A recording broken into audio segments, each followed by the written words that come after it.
Hello dear students. So as we were discussing our exercise questions, so now we will proceed further in that part.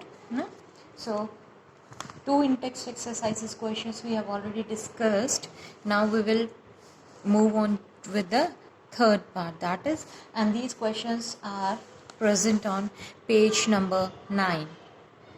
They are present on page number 9. Fine. So the first question is that you have to convert the following temperatures to Celsius scale. Question is convert the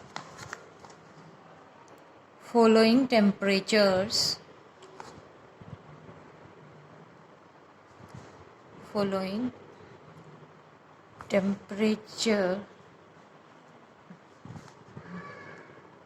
temperature to Celsius scale. Okay. In this, the first temperature given to us is 300 Kelvin. ठीक है बेटा, 300 Kelvin. इस temperature को हमें किस में convert करना है? सेल्सियस स्केल में. Now as you all know the formula is Kelvin temperature is equal to degree temperature plus 273. So we can just revert this to rearrange this formula only, because now to us Kelvin temperature is provided and we have to convert this is to degree temperature. No? So degree temperature taking this side and Kelvin temperature minus 273. Fine. This will be the relation used for the conversion. So the temperature given to you is now 300 Kelvin. You will subtract 273 from it. इतना इसमें से आप क्या कर देंगे? Subtract कर देंगे. So your answer will be 27 degree Celsius. समझ में आ गया बेटा कैसे किया? ठीक है. देखो अपना रिलेशन है ना ये, kelvin temperature is equal two degree temperature plus 273 temperature. तो डिग्री टेम्परेचर हम रीअरेंज कर लेंगे इसी फॉर्मूला को. डिग्री टेम्परेचर किसके इक्वल हो जाएगा? Kelvin minus 273. ठीक है. चलिए अब second part, B part for this is now the temperature given to us is 573 Kelvin. ठीक है. Now we have to convert this 573 Kelvin temperature to degree temperature. Again use the same relation. So we know degree temperature will be equal to Kelvin temperature minus 273. So what is the Kelvin temperature? It is 573 Kelvin, है ना? And you will subtract 273 from it. समझ में आ गया? इस तरीके से आप क्या कर देंगे? इसमें से सब्ट्रैक्ट कर देंगे. So what will be the answer you getting out of it? कितना आंसर आ जाएगा? 0, 0 and 3. समझ में आ गया? सो your answer will B 300 degree Celsius. Fine. ठीक है. उसके बाद में second, what is the physical state of water? What is the physical state? ठीक है बेटा. So the question is, what is the physical state of water at 250 degree Celsius? इस temperature पे आपको वाटर का फिजिकल स्टेट बताना है. ठीक है. अब देखो सिंपल सी बात है. This temperature 250 degree Celsius is above, this temperature is above 100 degree Celsius, है ना? 100 से ऊपर ये टेम्परेचर. और हमें अच्छे से पता है कि जो वाटर है वो 100 डिग्री सेल्सियस पे क्या कर जाता है बेटा? बॉयल ऑफ कर जाता है ना. यानी लिक्विड स्टेट से किस में कन्वर्ट हो जाता है? गैसियस स्टेट में. किस टेम्परेचर पे? 100 टेम्परेचर पे ही कन्वर्ट कर जाता है. तो 250 डिग्री सेल्सियस पे तो क्या होगा? कौन सा स्टेट होगा? किस स्टेट में प्रेजेंट होगा वो? गैसियस स्टेट में. तो ये answer will be gaseous state. ठीक है. समझ में आ गया? Then B part. ये पार्ट पूछा है बेटा 100 डिग्री सेल्सियस। अब देखो हमें अच्छे से यहाँ क्लियर हो गया था कि 100 डिग्री से अबव अगर टेम्परेचर है तो the water will be present in the gaseous state. अब 100 डिग्री सेल्सियस ही पूछ लिया। अब मैंने जब आपको पढ़ाया था तो बताया हुआ अच्छे से कि देखो 0 डिग्री जो कि फ्रीजिंग पॉइंट माना जाता है वाटर का as well as melting point, तो 0 डिग्री पे तो solid and liquid gas liquid state दोनों ही इक्विलिब्रियम में प्रेजेंट होते हैं। और 100 डिग्री सेल्सियस जो कि वाटर का बॉइलिंग पॉइंट होता है ना, तो इस टेम्परेचर पे liquid and gas both are present in the equilibrium. ठीक है, तो ये चीज़ है। तो 100 डिग्री सेल्सियस पे आपका लिक्विड एंड गैसेस दोनों ही स्टेट होंगे। ठीक है, liquid as well as gaseous state will be there. ठीक है, समझ में आ गया। और जब तक सारा का सारा लिक्विड गैस में कन्वर्ट नहीं हो जाता है तब तक टेम्परेचर इतना ही रहता है। उसके बाद जब गैस पूरा लिक्विड गैस में कन्वर्ट हो चुका है ना, तब उसका टेम्परेचर इंक्रीज होता है। So your answer will be at 100 degree Celsius liquid and gaseous state both are present. ठीक है, चलिए समझ आ गया ना बेटा।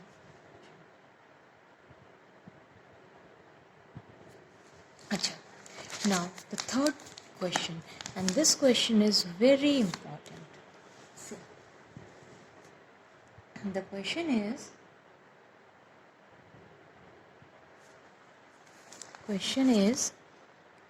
for any substance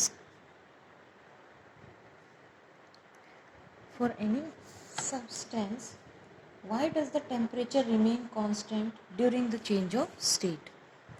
For any substance, why does the temperature remain constant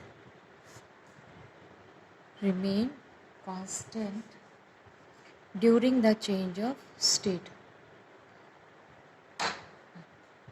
During the change of state. Okay. So this is the question. For any substance, why does the temperature remain constant during the change of state? Okay beta, so our question was for any substance, why does the temperature remain constant during the change of state? ठीक है, temperature constant क्यों रहता है जब एक state change हम करते हैं? स्टेट चेंज मतलब अगर वो सॉलिड से लिक्विड में कन्वर्ट हो रहा है और लिक्विड से अगर वो गैस में कन्वर्ट हो रहा है। आपने 2 टॉपिक्स पढ़े थे, कौन कौन सा? One was latent heat of fusion and the other one was latent heat of vaporization. Okay, याद होंगे आपको? नहीं है तो प्लीज़ आप उसे देखिए, because very soon unit test are going to be held. So इसका आंसर आपको बताना है बेटा। ठीक है, तो आप वो इसमें ऐसा होता क्यों, इसका आंसर बताना आपको। वाई?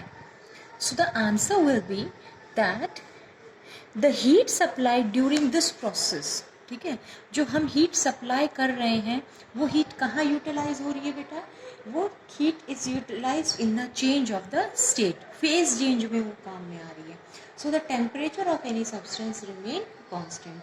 आपको मैंने समझाया था ना, जैसे कि कोई सॉलिड सब्सटेंस है, ठीक है, जैसे कि आपका क्या है, सब्सटेंस किस तरीके का है बेटा? वो सॉलिड है। ठीक है, इस तरीके की पैकिंग है उसमें। वो सॉलिड में पार्टिकल्स का पैकिंग कैसा होता है? बहुत ही क्लोज पैकिंग होती है, बिल्कुल ऐसे। ठीक है, तो जब आप हीट इसको सप्लाई करते हैं तो it gets converted to which state? Liquid. और लिक्विड्स में पार्टिकल्स कैसे होते हैं बेटे? दूर दूर होते हैं ना। तो अब इनमें फोर्स ऑफ अट्रैक्शन स्ट्रॉन्ग है, बॉन्ड्स स्ट्रॉन्ग है, यहाँ पे बॉन्ड्स कैसे हैं? वीक होंगे। ठीक है, तो जब आप हीट सप्लाई कर रहे हो तो कुछ देर के लिए टेम्परेचर नहीं बढ़ता है। क्यों? क्योंकि जो हीट आप सप्लाई कर रहे हैं वो यूटिलाइज कहाँ हो रही है? That heat is being utilized to break the force of attraction, to overcome the force of attraction between the particles, ताकि उनके बीच की फोर्स ऑफ अट्रैक्शन कम हो जाए और वो नेक्स्ट स्टेट में कन्वर्ट हो जाए। Same is the case in the case of liquid to gas. Liquid में पार्टिकल्स बेटा इस तरीके की पैकिंग है, लूज पैकिंग है ना। और जब हम इसको हीट करते हैं तो ये गैसियस में कन्वर्ट होता है। गैस में आपको तो पता है अट्रैक्टिव फोर्सेस बिल्कुल नेग्लिजिबल है, ठीक है। तो जब हीट हम, तो अब इनके बीच कुछ ना कुछ तो फोर्स ऑफ अट्रैक्शन थी। तो जो हीट आप सप्लाई कर रहे हो वो टेम्परेचर को चेंज नहीं कर रही है, वो हीट क्या कर रही है, इन पार्टिकल्स के बीच की जो फोर्स ऑफ अट्रैक्शन है उसको ब्रेक डाउन कर रही है, उसको ओवरकम कर रही है, ताकि पार्टिकल्स बिल्कुल लूज हो जाएं, बिल्कुल फ्री हो जाएं। समझ में आ गया। तो हीट कहाँ यूज हो रही है बेटा, वो for changing the state, and it is not used in raising the temperature. समझ में आ गया, ठीक है। तो इसको आप लिखेंगे कैसे, लिखेंगे कैसे इसको, इसका आंसर लिखेंगे कि during the change of state of any substance,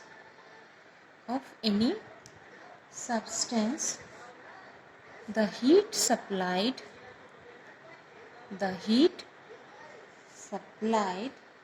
is utilized in phase changing, is utilized in phase changing, ठीक है। एंड इस हीट को, such a heat is called, क्या कहते हैं बेटा इसको हम, such a heat is called latent heat, fine, ठीक है। And temperature remains constant during the change of state, ठीक है। And during this phase change temperature remains constant, okay, temperature remains constant, ये आएगा बेटा इसमें आपका, समझ गए, ठीक है। चलिए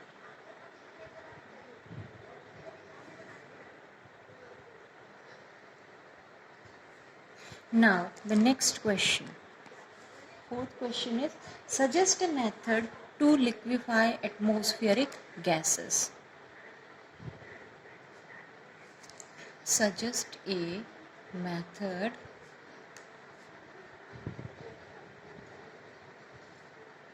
to liquefy atmospheric gases. Gases को किस तरीके से हम लिक्विफाई कर सकते हैं। तो देखो बेटा, गैसेस को लिक्विफाई करने का प्रोसीजर क्या है। जैसे सपोज इस कंटेनर में कोई गैस है, these are the particles of gas, ठीक है। तो इसके ऊपर जब हम प्रेशर अप्लाई करेंगे, तो प्रेशर अप्लाई करेंगे यानी प्रेशर को तो करना है आपको इंक्रीज, ठीक है, और टेम्परेचर को करना है डिक्रीज, ठीक है। इस तरीके से आपका फेज चेंज होगा, प्रेशर बढ़ेगा इसके ऊपर, और देखो टेम्परेचर डिक्रीज, टेम्परेचर कम करना है पार्टिकल्स का। क्यों भाई, देखो टेम्परेचर अगर ज़्यादा होगा, टेम्परेचर अगर हाई होगा तो काइनेटिक एनर्जी भी पार्टिकल्स की हाई होगी और पार्टिकल्स मोशन ज़्यादा करेंगे, ठीक है। समझ में आ रहा है ना। तो वो तो गैसियस में ही रहेंगे, तो हमें तो लिक्विड स्टेट में कन्वर्ट करना है, तो उसका टेम्परेचर क्या करना है, कम करना पड़ेगा अपन को, ठीक है। सो इस तरीके से किसी भी गैस को हम एटमॉस्फेरिक गैसेस को लिक्विफाई कर सकते हैं, ठीक है। समझ में आ गया। तो गैसेस के कैसे लिक्विफाई करेंगे, this can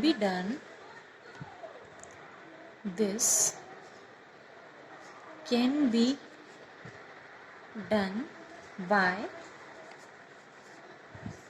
bringing the particles of gases closer to each other, closer to each other, ठीक है, एक दूसरे के क्लोज लाके। और ये कैसे होता है, ये होता है by decreasing the temperature and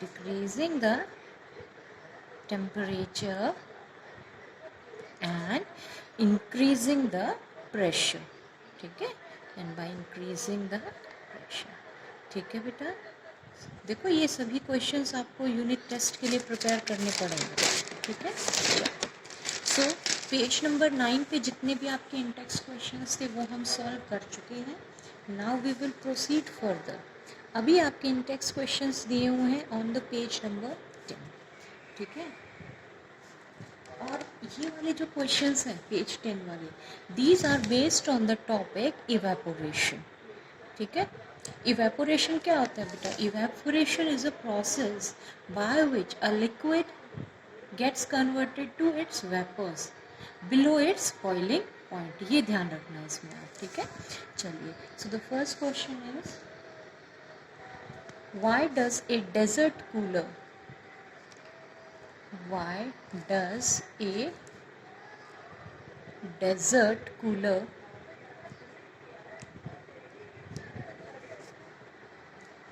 cool better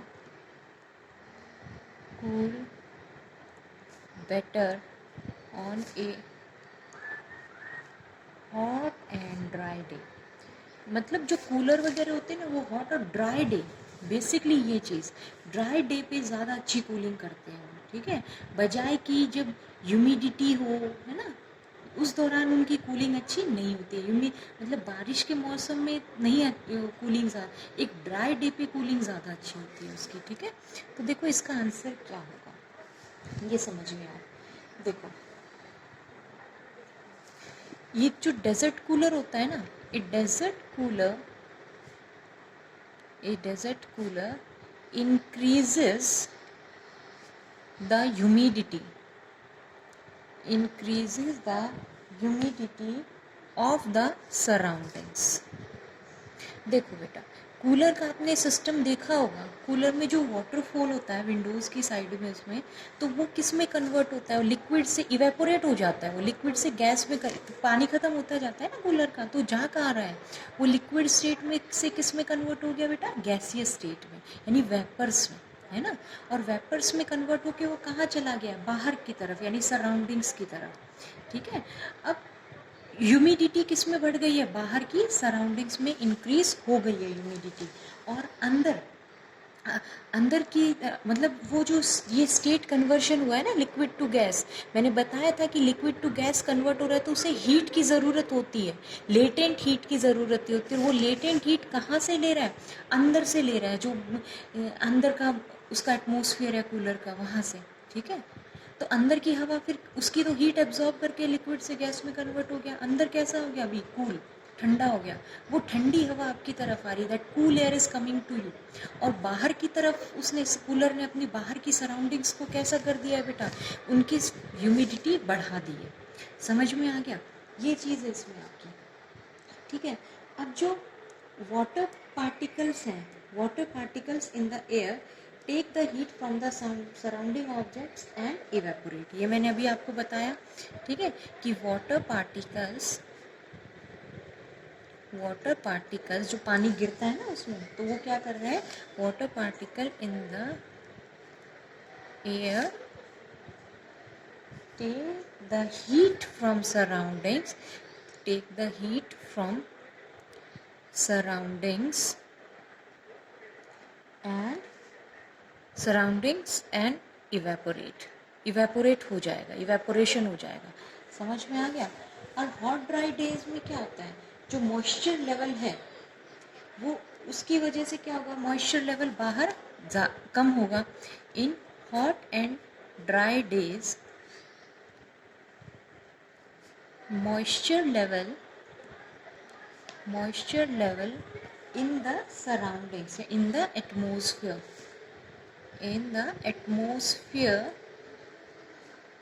is low, is very low, ठीक है। मॉइस्चर कम है उसमें, तो आपको पता है ना ह्यूमिडिटी के इन्वर्सली होता है। रेट ऑफ इवेपोरेशन जो होता है ह्यूमिडिटी के इन्वर्सली प्रोपोर्शनल होता है। So it increases the rate of evaporation. Rate of evaporation क्या हो जाएगा? इंक्रीज हो जाएगा। समझ में आ गया? और कूलिंग ज़्यादा अच्छे से होगी, ठीक है। सो कूलिंग विल बी मोर, ठीक है बेटा, समझ में आ गया। और अगर ह्यूमिडिटी देखो बाहर है ऑलरेडी, तो ह्यूमिडिटी ऑलरेडी, तो वाटर वेपर्स जाने उसी एटमॉस्फेयर में थोड़ा मुश्किल हो जाएगा, कूलिंग अच्छे से नहीं हो पाएगी। ठीक है, सेकंड क्वेश्चन देखिए फिर आप इसका, how does water kept in earthen pot become cool during summer. ये मैं बहुत बात बता चुकी हूँ आपको, है ना, कि why does the water kept in A earthen pot. Earthen pot किसको कहते हैं बेटा, मटका, है ना। Earthen pot becomes cool in summers. कैसे होता है वो कूलिंग उसमें, ठीक है, ये चीज़ इसमें बताया गया है। तो देखो इसको समझिए अच्छे से, दोबारा फिर से बता रही हूँ आपको। देखो वाटर जो इस अर्थन पॉट में है, ठीक है, अर्थन पॉट कैसा होता है बेटा, it is a porous object, ये पोरस होता है। तो वाटर अंदर से आपका सीप आउट कर जाता है on the surface of this earthen pot, यहाँ पे। Now the surface of water, ये जो सरफेस वाला वाटर है ये क्या करेगा बेटा, इवेपोरेट करेगा, है ना। और इवेपोरेट कैसे करेगा, सराउंडिंग से हीट को एब्जॉर्ब करके, यानी लिक्विड से गैस में जब ये कन्वर्ट होगा तो it will absorb the surrounding heat. तो इनसाइड वाटर, फिर सराउंडिंग मतलब वो सराउंडिंग में ही आ गया ना, इनसाइड वाटर भी तो सराउंडिंग में ही आ गया। तो आपका अंदर का वाटर फिर कैसा हो जाएगा इसमें, समझ में आ गया। तो आप क्या बता दोगे इसमें कि आपका जो लिक्विड वाटर है वो क्या करता है, इवेपोरेट करता है bye absorbing the heat from the inside water, hence the water inside the pot becomes cool. समझ गए, ये हो चुका है डिस्कस अपना बहुत बार, ये आप कर लेंगे, ठीक है। Now third question,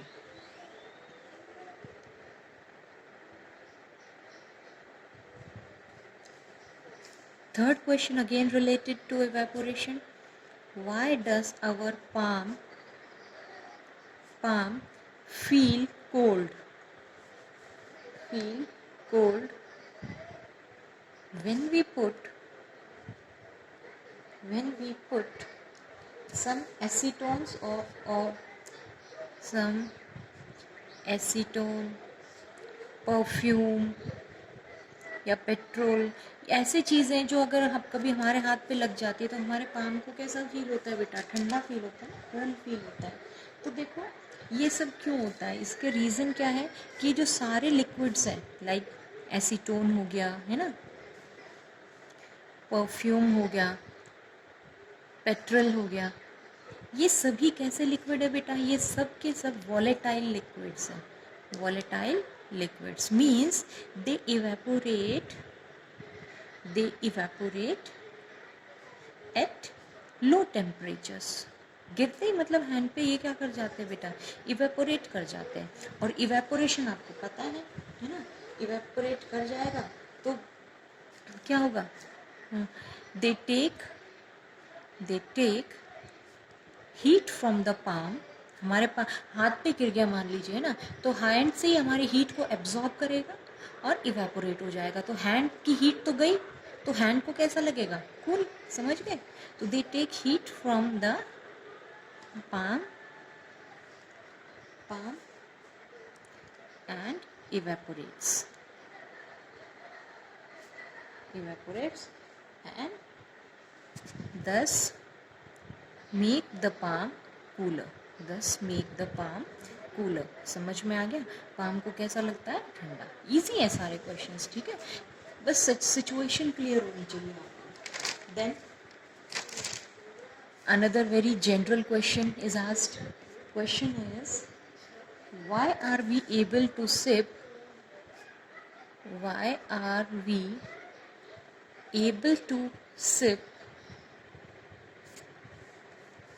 hot tea or milk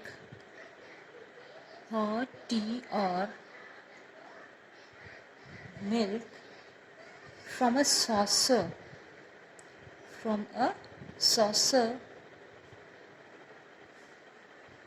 than a cup। ठीक है, मतलब कोई भी चीज़ गर्म होती है, मिल्क या टी, तो सॉसर मीन्स क्या होता है, एक फ्लैटेंड बर्तन आपका हो जाएगा, ठीक है, कप प्लेट जिसका आप बोलते हैं, तो उसमें हम प्रेफर करते हैं सॉसर में, ठीक है। क्यों, रीज़न क्या है, देखो बेटा, कप का सरफेस एरिया, कप मान लीजिए इस तरीके से आपका, तो इसका सरफेस एरिया इतना है, कम है, ठीक है। सॉसर की शेप ये हो गई, सरफेस एरिया क्या हो गया, इंक्रीज हो गया, है ना। तो सरफेस एरिया इंक्रीज हो गया तो रेट ऑफ इवेपोरेशन भी क्या होगा, इंक्रीज हो जाएगा, और इस वजह से जो इसके अंदर हॉट मिल्क या टी है वो क्या हो जाएगी, जल्दी ठंडी हो जाएगी। समझ में आ गया, ठीक है। तो ये चीज़ आप इसमें मेंशन कर देंगे, भाई ठंडा करना है उसको हमें, ठीक है। तो इसका सरफेस एरिया ज़्यादा है, लिक्विड का सरफेस एरिया इसमें ज़्यादा हो जाएगा, वो फटाफट मतलब क्या हो जाएगा, कूल हो जाएगा इवेपोरेशन की वजह से। और इसमें कूल, ये तो जनरल चीज़ है, सबको पता है इसमें, तो है ना बेटा, बस उसको लिखना आना चाहिए। You must know how to write the answer, ठीक है। So how will you write the answer, you will write like a liquid has a larger surface area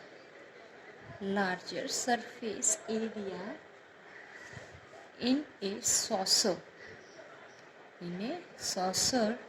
than a cup, ठीक है, ज़्यादा सरफेस एरिया होता है, ठीक है। तो ये चीज़ है इसमें, hence it evaporates faster and cools faster in a saucer than a cup, ठीक है। Thus we are able to sip hot tea or milk from a saucer than a cup, ठीक है बेटा, very easy question. Now the next question, that is fifth question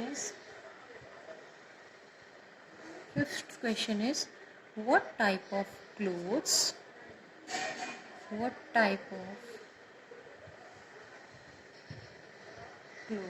should we wear in summers?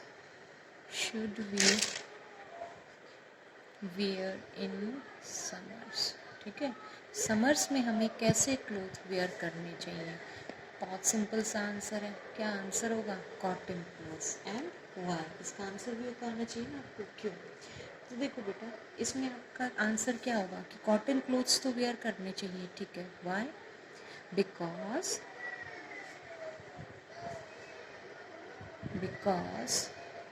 they are good absorber of heat,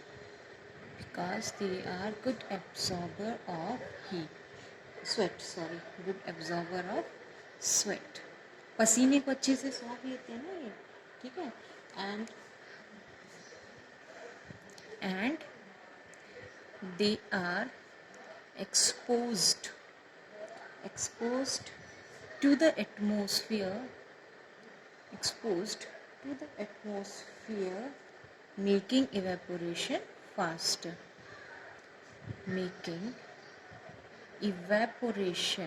faster, ठीक है।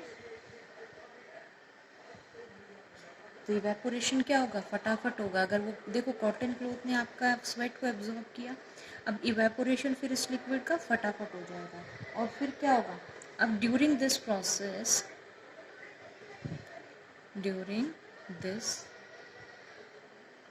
process particles of the sweat or liquid, we can say particles of sweat, या sweat में generally salts और liquid present होते हैं, particles of the liquid gain heat, or we can call energy, they gain heat or energy from the body surface